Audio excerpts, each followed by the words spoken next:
Так, походу я нашел причину стука. Как бы надеюсь, что это она. Вот эти вот скобки. Сейчас разогнул с правой стороны. Сейчас разъедаю с левой. Они мягенькие-мягенькие. И колодки, скорее всего, гремят вот это. Вон, тут тоже болото у меня. И ничего никто не приваривал. Все вон. Конечно, плохо видно, наверное.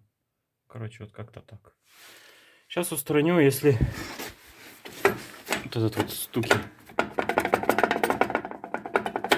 Если оно, то видео загружу. Может, кому-то подскажу. Проверил все. Думал, там эти сережки, серьги. Думал, там изношены втулки. Да, были изношены, поставил новые втулки, но, короче, не помогло. Потом думал, может, запаска открученная или там цепочка по ней бьет.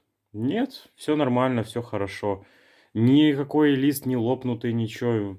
Да, там нету на правой стороне антискриптной одной пластинки. Поставил, то же самое, звук не поменялся. Буду надеяться, что это вот. Либо, может быть, задний еще борт в тачке. Ну, борт вроде бы не стучит. Ну, короче, проверю, залью. Если это оно, может, тоже кому-то помогу. Все, всем удачи.